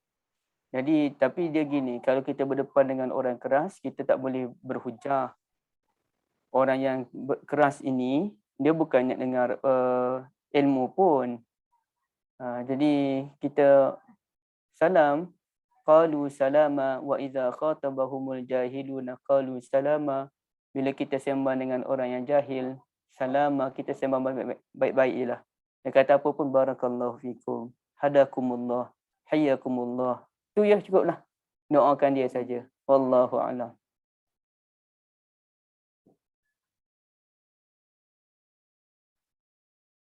Okey Kak, boleh? Saya ada mesyuarat je lagi. Okey, dah habis dah. Jadi insya-Allah alhamdulillah. Kak, boleh saya berunda dulu Kak sebab saya ada mesyuarat? Terima kasih Ustaz. Jazakallah khairan Ustaz ya. Okey, wa iyyakum. Terima kasih. Insya-Allah. Alhamdulillah sahabat-sahabat semua, jazakallah khairan katsiran atas keberadaan pagi ini. Yang pentingnya sekarang ni kita kena mesti bersedia lah. Kita belajar hadis ni. Terutamanya bila kita belajar hadis kan, hadis Rasulullah SAW, kita belajar Quran dengan tadabbur semua. Jadi untuk berdiri sajalah, saya kena bersedia bila saya dapat satu ilmu tu yang disampaikan ustaz-ustaz berkaitan dengan hadis-hadis yang disampaikan, amalan-amalan yang disampaikan tu, ya kita bersedia untuk menerima maklumat tu. Kan kalau kita bersedia untuk menerima maklumat tu, walaupun berbeza daripada apa yang kita amalkan selama ni kan, untuk memuaskan kita punya orang kata memuaskan kita punya kita punya pendapat, untuk memuaskan hati kita boleh juga ada tanya, kita mesti tanya pandangan lah, kita mesti tanya pendapat Pak Ustaz yang lain-lain, Ustaz benar pendapat orang lain, orang-orang yang lebih ahli pada apa yang kita dapat tu kan. Terima kasih Zana. Lepas tu kita kena orang kata bukan nak kata itibak ke tak, tapi kita kena itibak, tapi kita kena orang kata itulah, kita kena dapatkan pandangan daripada para asatizah yang kita bila kita dapat sesuatu ilmu, amalan kita dah lama ke, dah baru ke, bila dia viral balik sebenarnya tu kan, kita tanya pendapat ustaz. Kita alhamdulillah kita ada ustaz dekat dalam, kita tanya pada ustaz kan. Sebab Ustaz Zahir ni dia belajar hadis, orang yang tahu hadis, bukan insya-Allah. Dia bersama-sama insya-Allah kita jumpa lagi ya pada sekiranya ada perbincangan, kita boleh bincang dekat grup kan. Yang Liza cakap tadi tu mungkin Liza boleh share kat grup Liza ya. Yang apa tu? Dah share dengan Kak Syida. Oh ya, terima kasih. Kak Syida pun macam keliru juga tu kan. Asas ibadah itu adalah haram, tapi bila ada dalil. Memang kita kena faham tu je sebenarnya sekarang. Asal ibadah tu haram kecuali ada dalil yang bagi. Dia tak sama dengan dunia. Asal urusan dunia, yang ibadah dengan urusan dunia tu berbeza. Tu saya dah tulis ada dan saya ada buat dalam grup. Rasanya selalu Ustaz Endang selalu sebut tu. Itulah saya tak ingat sangat, tapi Liza sebut Ustaz tu kita tak faham sangat. Kita blur kan. Tapi kita zaman satu. Tu kan bila Liza cakap tu kata kita boleh orang kita tengok macam ni rupanya. Ustaz cakap ulas kita macam betul lah. Ini lebih shortcut sikit lah pada penjelasan Ustaz tu kan. Ustaz kan dia panjang-panjang lagi kita kan. Sebab tu Kak Syida, sebab tu bila orang cakap kat kita, benda baik apa salahnya? Sebenarnya dalam perkara ibadah tak boleh. Selagi tak ada dalil yang suruh kita buat, kita tak boleh. Benda tu jadi haram. Tak macam ada yang kata setiap sesuatu tu hukumnya harus. Kecuali yang tu untuk hukum atas urusan duniawi. Macam perkara-perkara apa saja, macam nak makan ke, pasal dari segi makanan ke, daripada segi apa-apa yang bukan ibadah khas. Jadi hukum dia harus, melainkan ada dalil yang mengharamkan, macam makan khinzir, bangkai, apa semua tu kan ada dalil mengharamkan. Jadi selain daripada itu boleh je makan. Macam tu. Kita kena belajar lagi nampaknya. Kita memang kena belajar lagi ni. Sebab kita memang kena belajar berterusan. Banyak lagi kita tak tahu. Makin belajar, makin rasa ya Allah selama ni aku. Macam itulah kan. Dia perkara yang penting sekali, kita kena berlapang dada, kita kena dengar dan berlapang dada, sebab benda tu benda yang datang daripada dalil yang betul, dan hadis dan Al-Quran semua tu kita kena betul-betul. Pada pandangan saya lah. Buat sementara ni kita kemaskan diri kita dulu. Betul, saya setuju. Dulu, kan? Betul. Kata kat orang, diri kita pun tak kemas, nak jawab pun susah. Betul. Yang kalau boleh tu kita ajak je, join group, masuk je, dengar je. Kita tak payah cakap, biar Ustaz cakap.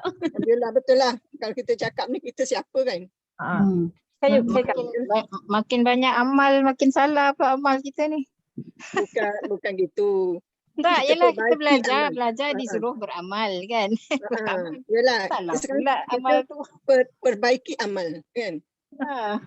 Macam-macam kita baca, ingat tak baca tahiyat tu kan, yang Sayyidina ingat tak ada satu kan selama ni kan kita duk pakai gitu, Sayyidina Muhammad wa ala al Sayyidina Muhammad kan. Tak boleh. Tak ada hadis itu, ada yang kita bincang kan. Sayyidina tu dalam hadis ni tak ada Sayyidina tu. Ada hadis yang ada yang tak ada. Cuba tengok balik yang lama-lama tu. Sayyidina tu untuk berdoa di luar solat boleh, tapi dalam solat tu kita kena amalkan apa yang sebiji daripada Rasul amalkan. Sebab kita baca dalam tahiyat kan. Kadang-kadang kita ada yang terbaca dalam tahiyat macam tu kan. Dan tahiyat tu wajib bacaan. Ibrahimiyah tu kan, kita kena ikut selawat Ibrahimiyah. Kita kena ikut Ibrahimiyah tu yang diajar Rasulullah SAW macam mana. Kalau Sayyidina tu boleh digunakan tetapi di luar solat. Kalau kita nak berdoa. Itulah kata tu. Kan tambahlah tak apa, tapi dalam solat tu kita kena ikut sebiji apa yang Rasulullah ajar. Selawat Ibrahimiyah tu macam mana kan.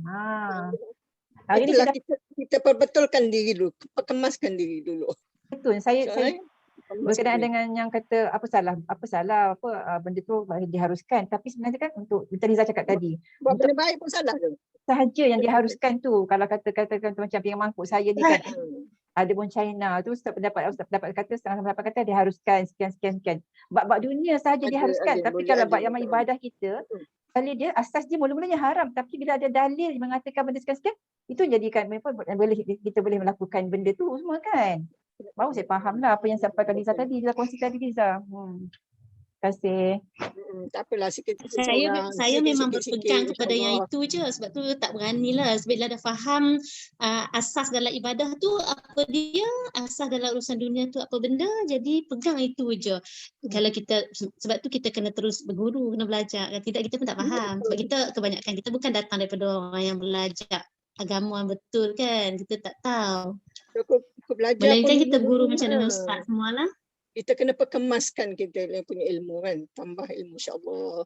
InsyaAllah kita belajar pelan-pelan, slow-slow. Kata walaupun usia bukan penghalang lah untuk kita mendapat keberkatan, kebaikan ilmu-ilmu yang betul. Betul. Sebab Allah tak tengok permulaan kita, Allah lihat akhir kita macam mana. Ya, betul. Terima kasih sahabat. Dulu Cida. Liza, maaf banyak-banyak. Sama-sama Kak Daitun. Salam Kak, kita jumpa lagi. Terima kasih Kak Cida ya. Assalamualaikum. Satu jazakumullah khairan kasiran sahabat-sahabat semua. InsyaAllah kita end Terima kasih kasih. Terima kasih. Assalamualaikum. Terima kasih Prof. Soalan tadi tu kata memang kita kena pada kita sendirilah macam mana kita nak. Tapi itulah kan dugaan-dugaan yang seperti itulah yang kita kata buatkan kita rasa lebih bersemangat nak belajar. Benda yang tak baik tu, benda yang baik tu kadang-kadang dia punya halangan tu manis pada kita kan. InsyaAllah. So dengan itu kita end kasih pagi ni dengan tahfidz kafarah dan surah Al-As. Subhanakallahumma bihamdika asyhadu an la ilaha illa anta astaghfiruka wa atubu ilaik. Bismillahirrahmanirrahim. Wal 'asr innal insana lafi khusr illa allazina amanu wa 'amilus solihati wa tawassaw bil haqqi wa tawassaw bis sabr. Terima kasih Zana, jumpa lagi insya-Allah. Terima kasih Prof, terima kasih semua ya. Jazakumullah khairan katsiran. Saya akan kasih pagi dengan nafas Assalamualaikum warahmatullahi wabarakatuh. Waalaikumsalam.